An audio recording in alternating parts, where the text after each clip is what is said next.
very short short. one? Yeah, it's pepperdelisk. It's a kind of it's a delicacy.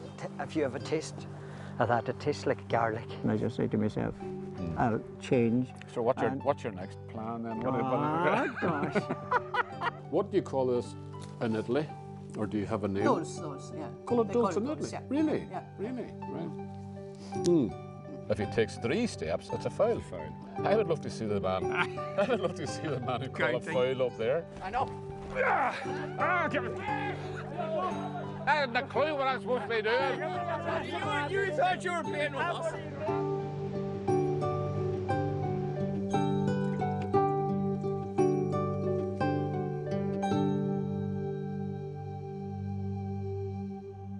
It's worth remembering that many of our very earliest Irish Christian saints would have been directly and quite recently descended from pagan ancestry. Their parents or their grandparents could have been practicing Druids, or at least have taken Druidic beliefs and principles very seriously. And at the core of those beliefs was a deeply spiritual relationship with the natural world, a relationship that wasn't abandoned entirely when the country as a whole converted to Christianity. Much of its influence was retained, and there's no doubt that it had a profound effect on the character of the early Irish Church. So it's hardly surprising, therefore, that what pagans would have regarded as openings into the womb of Mother Earth, the Christians blessed and continued to revere as holy wells. So why is that relevant in this day and age? It's relevant because many of our modern rural settlements, such as the one I'm visiting today, were founded originally by those early Irish saints. And not only have these places endured for over 1,000 years, the generations who inhabited them, I believe, also retain something of that deeply spiritual connection to the natural world. Welcome to the village and the ancient parish of Kilcar in the southwest of Donegal.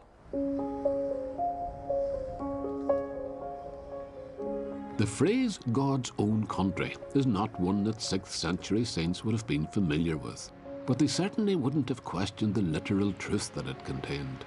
And in God's country, no matter how wild or untamed, you didn't just build a church wherever you felt like it because you liked the view. Planning permission had to be sought in the form of a sign from the Almighty, and approval would only be granted if the pure of heart had chosen the exact place indicated by that sign. So when St. Carha came up to this part of Donegal in the year 540 AD to do penance for past misdeeds, we're told, he would have been unaware of his own saintliness, and not at all sure if he was worthy to build a church, never mind where he might do so. Tradition has it that he landed his boat here at Fintra Beach and immediately encountered a deer which was carrying a cross on its back. He followed the deer in a westerly direction until it reached a small hill overlooking a steep inlet of the sea. There the deer deposited the cross, and there St. Carha built his church. He must have got it right, because over 1,500 years later, it's still standing. Well, a good bit of it is, overlooking the modern village of Kilcar, whose name means the Church of Carha. It was in the grounds of this ancient walled church and graveyard that I met with local historian and author Dennis Lyons, or, to give the Irish form of his name, because this is a Gaeltacht area and he is a native speaker, Donogha O'Lyon. As such, he would be keener than most to preserve the older place names of the area.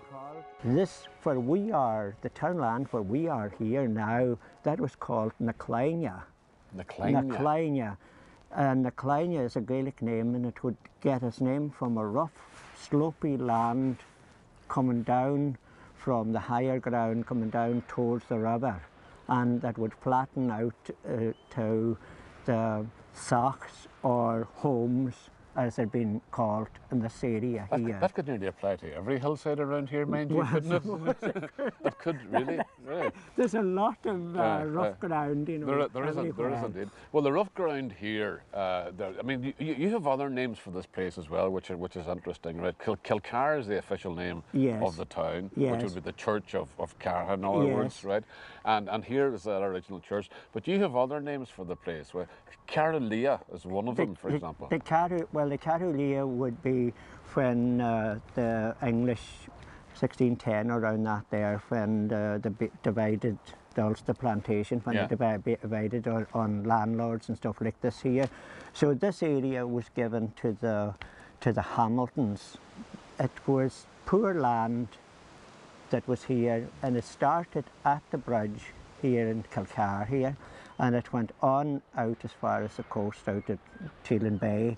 The English, they called it the Grey Quarter. The Grey Quarter? The Grey Quarter. So it was all Gaelic was spoken in this area here, so they weren't long translating it over to the Cathulia. Oh, that's funny, because it started off as an English term, the Grey Quarter. It was the English that called it the Grey Quarter. And that was translated into Irish? Yes. Right, which is the reverse of what usually happens, it would have been, you know, but we're still talking about going back about 400 years. So the Leah or the Grey would refer to the stony ground? Yes, it would be. Well, the other name that you have for it, or one that you used when you were as a child as well, was Ballandrahead, the town of the bridges. Yes.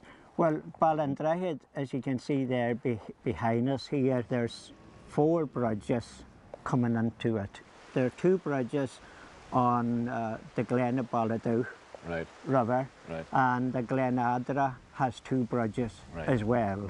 So there are 2 rivers coming down both sides of the town. So you're spoiled for choices regarding names of the place as well? Well, there's lots of names, but there are a lot of them dying out now because the Gaelic is not as strong as it used to be. Well, if you view your way, you'll keep them alive for a bit longer, for the next generation or 2. Right. Anyway. But this, is it fair to say, Dennis, that this, people will still regard this as the heart of the parish here, this church building here? Oh, it really is. It really is. It really is, you know, because, I mean, if you're from Kilcar, it is Kilcar.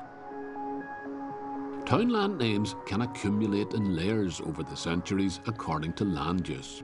And Dennis tells me that the old townland of Nacleana, on which we're standing, is also known, for obvious reasons, as Baya and Champel, or Church Town. The church in question probably dates back to the 1200s, replacing previous wooden structures going all the way back to St. Carha's day in the 6th century. There's no telling how old some of these grave markers may be, but the holy wells in the vicinity of the church may be older than any other human imprint here, and remarkably remain in use during the tourist or stations, which are still held on the 4th of March every year, the feast day of St. Carha. After the plantation of Ulster, the old church was used by the local Protestant community from 1610 until 1828, when the new St. Matthew's Church of Ireland was built in the village below. Around the same time, when the penal laws were relaxed, a new Catholic church was built where now stands the parish hall. But in 1904, we're told, local Catholic and Protestant people alike gave of their time and energy to raise the spectacular St. Carha's Church, which stands cathedral-like overlooking the town and district. Burials of both religions continued in the ancient graveyard, and it is perhaps a measure of the good relations that existed in Kilcar that the graves of the parish priest, Father James Carr, and the Church of Ireland rector, the Reverend Hill Benson, who died in 1835 and 1837 respectively, lie side by side below the portal of the old St. Carha's Church. I'm indebted to Dennis Lyons for sharing his inexhaustible lore with me, but I'm not sure how grateful I should be to him for introducing me to another Kilcar tradition. Don't worry, he told me, I'm the referee and I'll be keeping order. John Joe McBurty, a veteran of many a hole ball encounter, let me know how unlikely that would be. There's a mad crew out here today. Well, there's a mad crew, Joe. I mean, we're talking about a game that it's very old. They reckon the Coast Guard people that worked in Teelan that brought this game here, and that the local people picked up on it. This is what the Coast Guards did in their idle moments. I suppose they hadn't much to do. Not much to do. And it's played along the road. It's played along the road, that we have to stand back because there's a car coming now. And the cars here would be used to this kind of carry on, would they? Well, they are now. There was no cars. There would have been no cars back in the day. Obviously not, no. I remember my father telling me about this, that he would be coming on the road, maybe heading for the town, him and the brothers, and they live just out the road here. Aye. And this game might be on a Sunday evening, or Sunday afternoon, and they would join in, But most of the time, they would nearly have to go back home to change again. Is that It right? would be that rough. They be clattered. Well, you can imagine, there were no tire on the roads or But nothing. these are men, now how should I put this delicately? These are men of a certain vintage, right?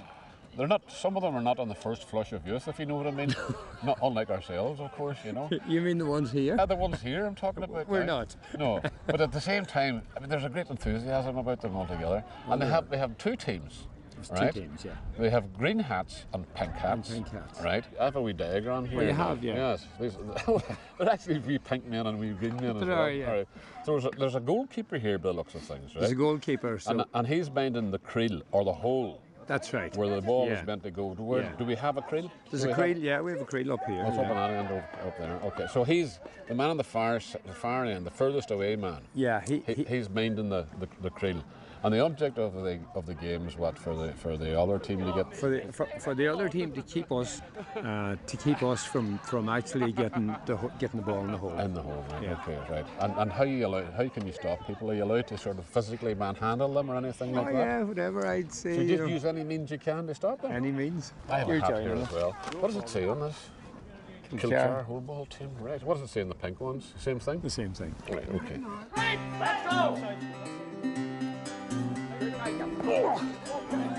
Greg! Here! Give it back! Give it back! Give it back! No! We have to stop the pink guys from getting the ball. That's right. Why did you say that in the first place?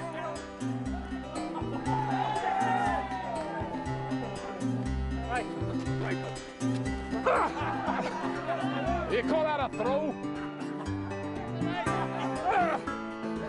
Put hands on this shirt!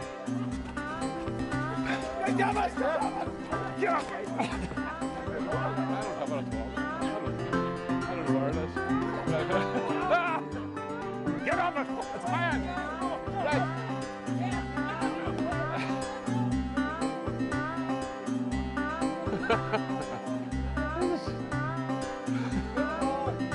There's no rules whatsoever.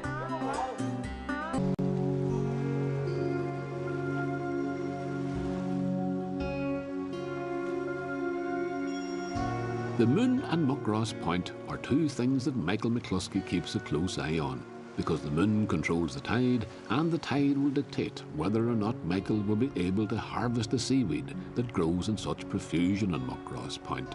And the seaweed has become Michael's livelihood. People have been gathering seaweed for food and fertiliser for countless generations in this part of the world. Usually, that has ended up in their own kitchens or on their own fields. But the products extracted from this harvest are destined to end up in places where they've never heard of Muckross Point or Kilcar. Michael's business partner is an Italian woman called Rosaria Pizzeri, who for the past 20 years or so has been applying her experience in wine production to the development of a whole range of products from various kinds of seaweed. And together they've started a little cottage industry here which sells those products all over the world. First, of course, you have to get the seaweed, which is why we're out on Muckross Point on a cold December day, and the moon and the tide are not in an obliging mood. Michael, this tide isn't really ideal for what you want to do. Sure, it's not. I mean, No, it's not out far enough. Yeah, it's not really suitable for us today now. We usually have a suitable tide more closer to the new moon. Right, okay. But you still have a fair bit of seaweed exposed here. We have. But are you interested in all of the seaweed or Yes. just some of it? We cut about 30 different types of seaweed. 30 different Yeah, types? 30, And- 32. Are there 30 different types of seaweed Oh, here? there's more than 30. There are about 500 types in the west coast. But here in Muckross Head here. Yeah, well, when the tide go down, you would get at least 150 of them here. Get away. Yeah. And, Yeah. and like, do they have different uses, each of these seaweed? Every one of them has different uses. We use this one here, for example, for food. You can actually eat it raw as it is. Is that what I'll call dulse? Dullisk, yeah. Dullisk, you call it? yeah. Dullisk. Yeah. Right, and that's You can actually eat that. You in its could raw eat form. as it stands Yeah, now at the yeah, moment, right, with that. yeah. And it's that lovely mixture of red and bits of green through it. Yeah. So it's almost like The green is spirulina. spirulina. I've heard of that. Yeah. supposed to be very good for you. Very good. A lot of iron in it. So this is good food anyway. Yeah, it is. Yeah. And do you have to do anything with it whenever you get it back up? We usually take it back up and dry it and make powder of it as a kind of an easy apply to different other foods, you know. Right. Okay. Yeah. So that's the dullusk, as you call it, or dulse. I'm going to move around the back of you here to this one. This is combo or kelp. Kelp. Yeah. This is what they would have used in the old days in the kelp industry, is to get iodine and stuff That's like that. right, Out of. that is correct. And we use it through the cosmetics. Right. So that's for cosmetics. That's for cosmetics. I'll cut this one here for you. That's the one that's just growing at our feet. That's Fucus serratus. We use that for the bath as well. Yes, I mean, I came across this before. Yeah. And there was a man up in Temple Crone who has a hair and beauty shop, and he used that, and he dried that out, and I was astonished. Even after it was dried out, when you put it into the hot water, the oil it comes back, just comes pouring out of it. Yeah. That's the Fucus serratus. Yeah. You see these ones here now at our feet. Yeah. They're going to grow much bigger. They'll go on to about 12 inches long. 12 inches long, so they're just starting off. And how long would it take them to do that? It should be ready to cut in about March or April. So one season? Yeah, one season, yeah. So every year you get a harvest of these things as well? We were harvesting here now this last 10 years. All right, on the same area? Same area, yeah. So it's just like a crop? A crop, yeah. In December, we're just outside the optimum cropping season, which runs from April right through to November. Nonetheless, our efforts on this occasion have yielded a reasonable haul, which is taken back to base a short drive away. Here it's laid out on racks, rinsed only with seawater to preserve that saltiness, and then allowed to dry outdoors, weather permitting, or indoors with the aid of humidifiers. If it's only basic food you're after, then this is the end product. But if you've got imagination, an understanding of the science involved, and a bit of Italian flair, then this is really only the raw material for a whole range of dietary, health and beauty products whose efficacious powers Rosaria and Michael believe in implicitly. So much so that they've turned their conviction into a business, selling the produce of the South Donegal coast to a worldwide like-minded clientele. For the moment, Rosaria and I are confronted with 3 bags full of carnigine moss, of dulse, and some dried kelp or laminaria. You as an Italian, you just said Italian, that wasn't really part of the Italian cooking tradition at all. No, you have to go back to the Romans if you want to learn about seaweed, yeah. How did you personally come into contact with this whole seaweed business then in that case? Well, I was working for a company making products for winemaking. And one of the products was aimed to be used as a fertilizer in agriculture. Right. So there was an extraction from one of the seaweed, it's called Ascophyllum. It's diluted in water and then sprayed on the leaves of the plant. vines? Yeah. Right. And it makes fruits sweeter, it's reinforcing the plant. It's a biostimulant, they call it. It's not a fertilizer. Biostimulant? Biostimulant, yeah. Okay. So that was the first contact, the first use you had for seaweed and all that. Then in 1997, my friend, a woman I used to go in holiday with, and you know, my real friend, she got cancer, and so I thought maybe the seaweed is so good for the plants, could be good also for cancer. So I decided to start going in some place and get books and study about it, and so I studied quite a lot. In the meantime, unfortunately, she died, but I kept this passion because I discovered such a deep world into seaweed, so many researches made, abandoned by the pharmaceutical companies, obviously, because they are not interested in much in nature itself. And so I kept trying to understand if there was really something good for the health in the seaweed. Right, so these are all food, all three of these the only difference is that this one you don't eat, really. You just boil it and then take out the water from it, the gel from right, it. Right. And this one, then you can throw it in the garden as a fertilizer if you want to. Okay. But this one, no, you can eat straight out. This is the bed, this is the dulse or dullisk, yeah. as you have learnt to call it. Yeah. What do you call this in Italy, or do you have a name? Dulse, yeah. Call it They dulse call in it Italy? yeah. Really? Yeah. Really? Right. Sorry, I should have asked permission to eat that. You don't mind right now? No. And this one, which And I this haven't. is the laminaria, yeah. This is the dried laminaria, and is that for food as well? Yes. And how would you? Well, eat this that? was the first seaweed that the Italian people learned to eat, not having any tradition of seaweed. Right. Because you can simply boil it with the beans, you know, Right. when you cook the beans. Yeah. And then you can take out the seaweed, and the beans will not give you flatulence in the stomach. Really? Yeah. So that's So well. they used to cook this one for that very reason That at the very very re- beginning. Yeah. We haven't learned to do that in Ireland quite yet. Yeah. In countries like Japan and China, the cultivation of seaweed is already a huge and well-established business.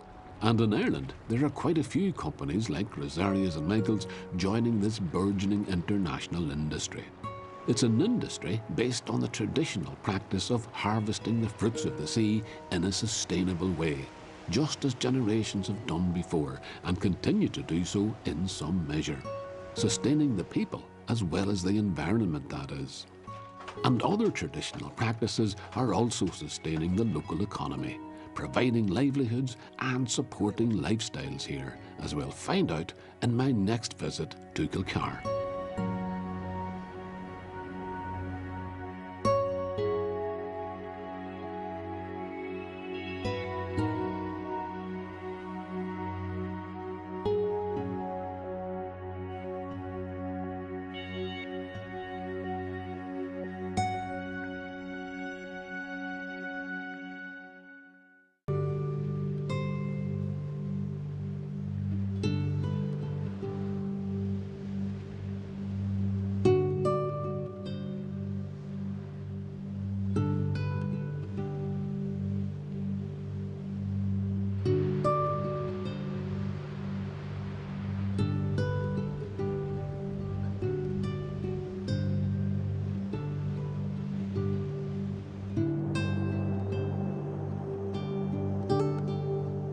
You have a screwdriver.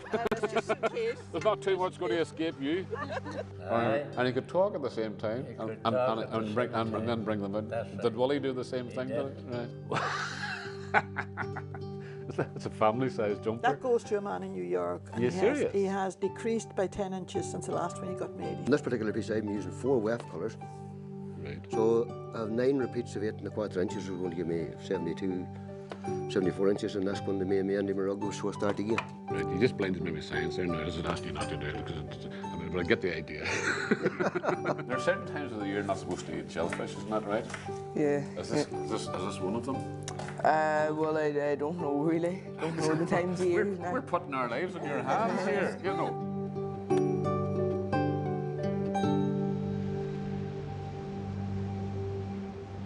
I often wonder if in some post-apocalyptic world we all had to survive by relying on our own skills, how many of us could manage to provide ourselves with the basic necessities? Very few of us in the so-called developed world actually make anything anymore, at least not with our own hands and not with the materials that nature provides. That's mostly because, as consumers, we simply buy anything that we need. And as a result, we've lost the traditional skills cultivated by our ancestors and handed down from generation to generation as basic survival strategies. I say mostly because there are places in Ireland where those basic survival strategies have not only endured, but they have thrived, to the point where that traditional skill set has been taken on to another level, to become craftwork of the highest quality. This is one such place. Welcome to the parish of Kilcar in the southwest of County Donegal. The people of the parish of Kilcar live between the mountains and the sea and have always gleaned productively from both. Fish and other foodstuffs from the ocean, mutton and wool from the sheep, colourful dyes from the crottle-covered rocks wedged among the heathery hillsides, and inspiration from that unique combination of elements that is the coast of southwest Donegal. All you had to add to nature's bounty was a liberal application of the kind of human know-how you acquired at your granny's knee, or indeed at your granda's elbow, depending on whether you needed to knit yourself a livelihood or weave a bit of magic on the loom. But before you could do either, you had to keep body and soul together, and the strand at low tide was fertile foraging ground for those who knew what to look for and what to do when they found it. These are times of plenty for the local population, so the exercise today is precisely that. A walk in the bracing air of Trawan and the Muckross Peninsula whilst trying to scoop barnya or limpets off the barnacle-encrusted rocks to see if we can make a palatable meal of them, just as earlier generations would have had to do in leaner times. The barnya wouldn't exactly be the go-to choice of the seafood gourmet, as they have a reputation for being a bit rubbery and chewy. So the ladies and I are not that familiar with the process of gathering or cooking them. But we're under the leadership of a remarkable young man called Enda Harkin, who assures us all that he has done both before and has obviously lived to tell the tale. What age were you? 6 or 7. You were only 6 or 7. You started to pull them off the rocks yourself, Yeah. and you cooked them yourself. Yeah. And I went over to my neighbour's. He was a fisherman, you see. Aye. And I went over to see how you cooked them. And then he told me, and I went over and got the pot out and all. And you were allowed at 6 or 7 Aye. years of age to do Aye. that. I'm Yeah. telling you, you were young to be starting that. Aye. Here we go up there, and For the taxonomically minded among you, I can tell you that the barnya, or limpet, belongs to the Patellidae family. These are Patella vulgata, and unlike the barnacles all around and on top of them, they can move around to browse on the rocks.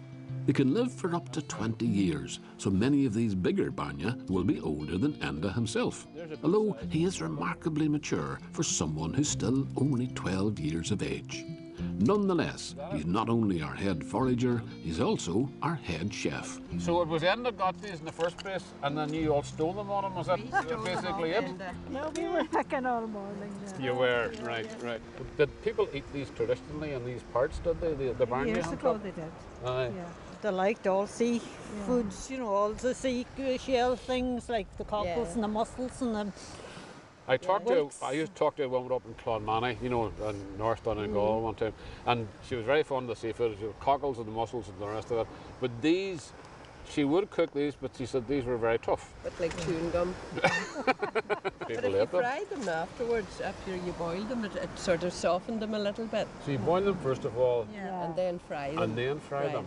Right. Yeah. And did you spice them up with anything else or any other flavours or anything? They were nice with little bits of diced bacon. Yes, Aye. yes. Because I wouldn't fancy, even if rubber was well boiled and rubber was fried, it would still chew. It would still chew like They rubber still had the afterwards. salty taste of the sea. Aye.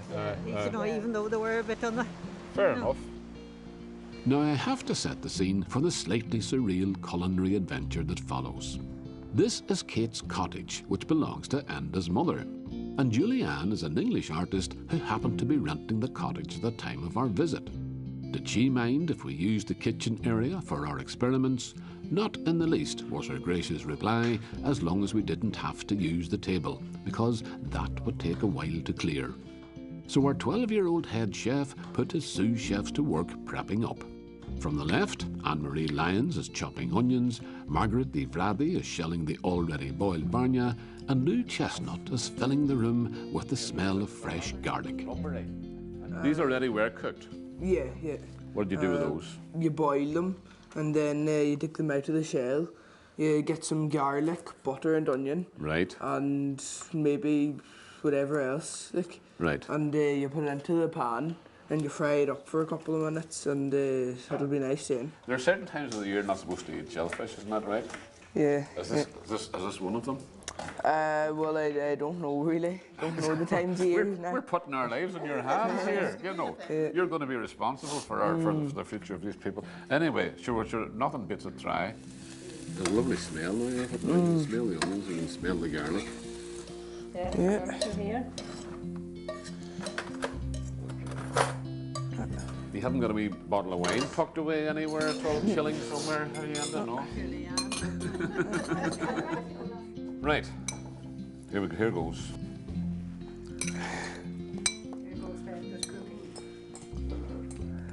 I have to say, and very tasty, isn't it? It really is.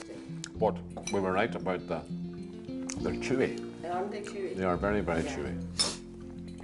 Really good. Right. If I'm still alive tomorrow, I'll be saying, well done, Enda. Right.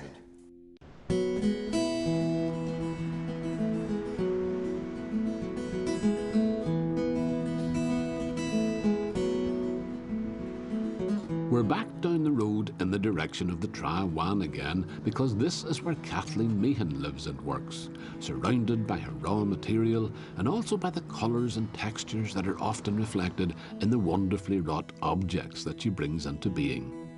Kathleen is a one-woman cottage industry, a prodigiously productive knitting genius in my estimation, who has built up a bit of an international reputation, because her traditional Irish garments are as likely to be found in New York or Chicago these days as in the town of Killybegs nearby.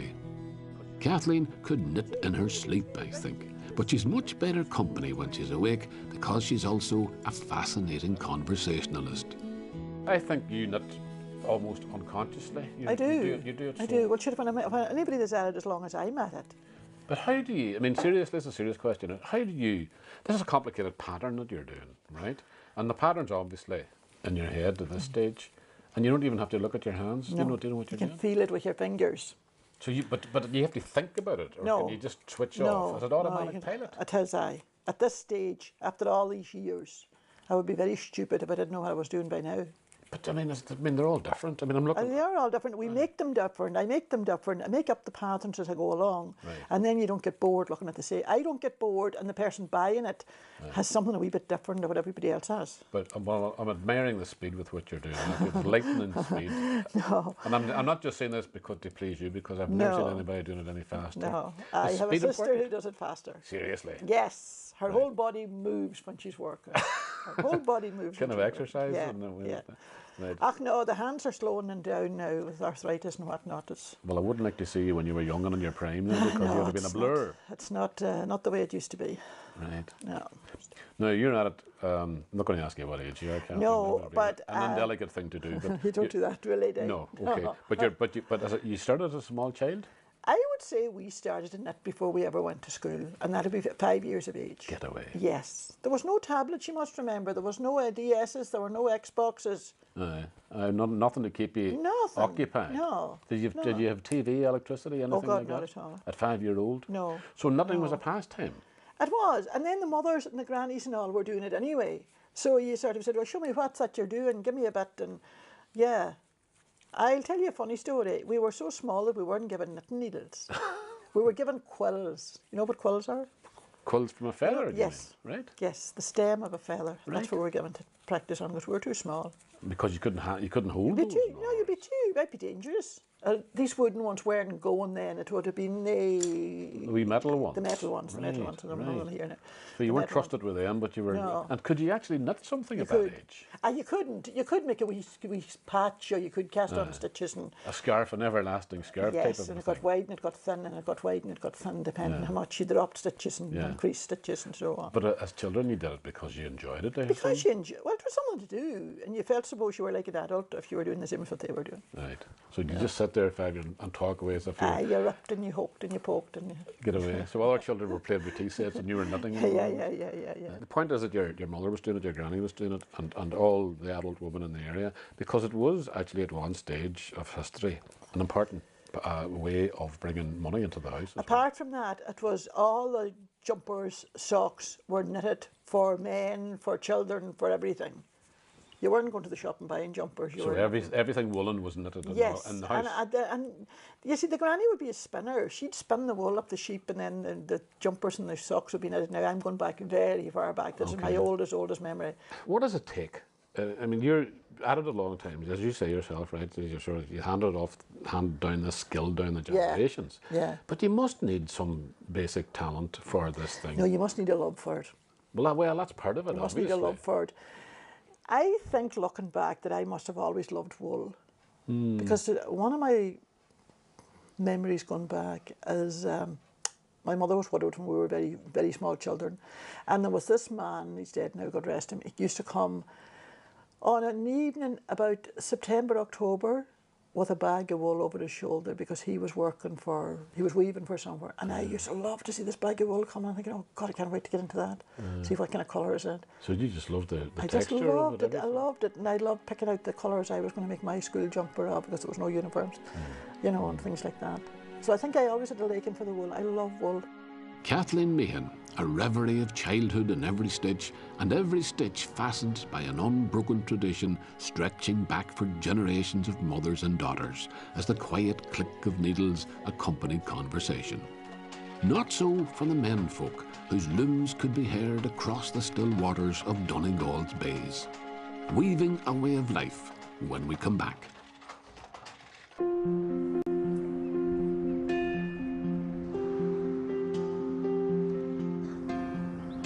The village of Kilcar has retained the old ways as well as embracing the new, because the people of Kilcar know the value of both in terms of providing livelihoods and revenue. Here in the Ashland Centre, for instance, you can learn all the Irish words for keeping fit and living a healthy lifestyle, while you're discovering more about holy wells and the ancient customs and beliefs that still prevail in this part of the world. Tourism is an important aspect of the town's economy, but so too is an industrial base that manages to combine state-of-the-art technology with a traditional set of skills. The making of tweed has been and will continue to be the mainstay of Kilcar.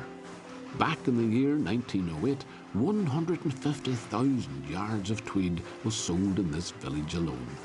Today's output may dwarf that figure, but only because in moving forward the townspeople have not abandoned the past. Thus you have in this factory a highly mechanised industrial loom turning out carpets for the world's airlines with engineered precision and unrelenting efficiency. Whilst right next door there's a man plying his trade on a wooden frame that was weaving wool long before air travel was ever heard of. The one is of course the origin of the other. And John Hina learnt his trade at a time when every second cottage in South Donegal had its own spinning wheel, its own loom, and its own weaver. So you started out with one about half the size of this here, and was that at home when you were first started weaving? I started off at home in 1970, and the days when we started off with the telly lamp, methylators. You didn't even have electricity in the house? We didn't, no, not at our time, no, because we were born and reared away out on the edge of the Loris Point Peninsula. Loris Point? Loris Point in Ardra, yeah. That's up near Ardra, yeah. Yeah. And the townland I was born in, there were 6 houses and there was 8 weavers actually in the 6 houses. Really? Seriously? Yeah. And just across the bay is a narrow bay, like, the bay only about half a mile wide, there was fellas weaving on the far side of the bay as well. And you get a nice calm weather, you could actually hear the shuttle going over and back. Across the bay? Yeah, they could do the same, they could hear us, yeah. Right, yeah. Right. Yeah. So rather than sitting watching TV, which you couldn't, you didn't have electricity, you could hear all the looms going in the middle of the evening. Like see in Ardra, there was hundreds of weavers in Ardra. You had a lot of weavers in Kilcar, Glencolmkill, you know. Yeah. The farmers, it was they did a bit of farming, did a bit of weaving, it worked both ways, you know. Yeah. But it was a real traditional skill. Yeah. You had to learn that from somebody else. Does that come down from your parents? Yeah. Yeah, my father wove and my uncle actually wove. He went to Downings, to McNutt's in the Downings in 1952. Right, right. The year I was born. That's right. Right. You're wearing pretty well now. And it was mostly the men who did this occupation. Oh, yeah. Right? Well, in later years, you know, I know a few women doing it, like, you know. Yeah. There's no problem, like. Yeah. Maybe the wide looms could be a problem, you know, but... Did you find it difficult, or did you take it naturally at the start? It came naturally, like, you know. Fairly naturally? Yeah. Right. But it's all about timing. Timing? Yeah. But you're proud of the kind of stuff that you can make in this here. Exactly. I think pride's got a lot to do with it. Well, there's, like, you see, like, in this here studio and all, like, we get thousands and thousands of visitors. And they really admire what we're doing, like. Yeah. And, you know, you feel good about it. at the end of the evening, you're doing something that you're pleasing somebody and they're interested and they're going to buy it. And I was saying to you when I first came in at the start, there's something about this that reminds me of a piano player. Right. But the grand piano, and the pianist walks out on the stage and he does all this wonderful things with his hands and he plays this beautiful music and all these people are applauding. But I think there's an element of that. Whenever you get a crowd of visitors coming off a bus on here, and here you are, and they're bewildered by what's going on here. Yeah. But there is that sense of pride in what exactly. you're doing. Several people have mentioned that, you know. Yeah. There's a performance art involved in it. Would that be fair? Well, the loom, of course, you have to tune the piano. Yeah. And you have to tune the loom as well, like, you know. So lots of things can go wrong. Oh, exactly. Yes, as with all things in life, you learn from your mistakes. And young Kevin McGillicuddy tells me he has made plenty of those in the 4 years that he has spent acquiring the skills and the qualities needed to become a weaver. But hopefully, he'll be performing at this ancient instrument for many years yet to come. Down in the main foyer of the Ashland Centre, I came upon an exhibition recalling another craft that once flourished in every rural village, but has nowadays, sadly, all but disappeared. Willie Hall was a shoemaker who was born in the year 1901, and when he died in 1984, the trade died with him. But fortunately, all the tools of that trade were preserved for posterity, and his friend John Haggerty is now able to revisit a skill set and a lifestyle that was once a core element of the Kilcar village community. From 9 to 9 was his frigid hours. 9 to 9's a long day. 9 to 9 every day, 6 days a week. Get away. He did, and he reared 9 of a family. As a shoemaker? As a shoemaker. See, and shoe repairer and shoemaker, because you can see the moulds there. So he could make the whole thing from scratch? Oh, he could, no problem at all. Nearly every house had their own last. That's right. Was there a last on your house? There were, and my father done it like, you know, he would put on heels maybe and thing, and toe caps. How did Willie Hall make his living then, if all the houses around had their own lasts? All they done is just temporary things, maybe. So they would only, at home, you'd only do basic repairs, in other words? That's right. You wouldn't very basic. You wouldn't make the whole shoe? You would not. Yeah. You would use them out till well, I was going to say, fall off you. I was going to say, in an area where not a lot of people had an awful lot of money. No, they didn't have those boots and shoes had to last a long time. They had to last, and they went. They lasted from one child to another. Handed the down. Next child handed down. Handed down. They did. Yeah. Well, I'm just looking at some of these here now, and I'm intrigued by the size of these. That's a child's shoe. That's a child's shoe. A child's mould. But, as you would know, the children didn't have shoes. They were going about in the bare feet until they were near ready to go to school. Whenever you see children who were photographs of them and so on, and right up until relatively recent times, I mean, they were running about in their bare feet. That's right. I went in the bare feet from the 4th of March. That was Cara Day, the local Cara station that's up here. From the 4th of March until on in November, maybe. So you were classed as a fairly tough client if you kept stayed in the bare feet until near Christmas. Did you actually? So from St. Cara's Day, which was, as you say, the 4th of March, right up to November, so all through the summer months, right? All through the summer months. And you went in your bare feet? I went to bare feet, went to church in the bare feet and thing. That was back in the 40s. And that was normal for everybody else? It was normal for everybody. So there you are. And your father would have had a last in the house for doing repairs. Yeah. And you probably picked up a few things from him as well. I did, indeed. I did. So on every household. And as well, at the shoemaker, you would pick up things like, you know. Oh, would you be watching Willie doing what he was doing? Oh, yeah, that's right. You see, there was, in my time, there were at least six shoemakers in the parish, like, you know. 6 of them? There were 6 of them. And there was work enough to keep 6 men going? Oh, there were. Oh, definitely. Right.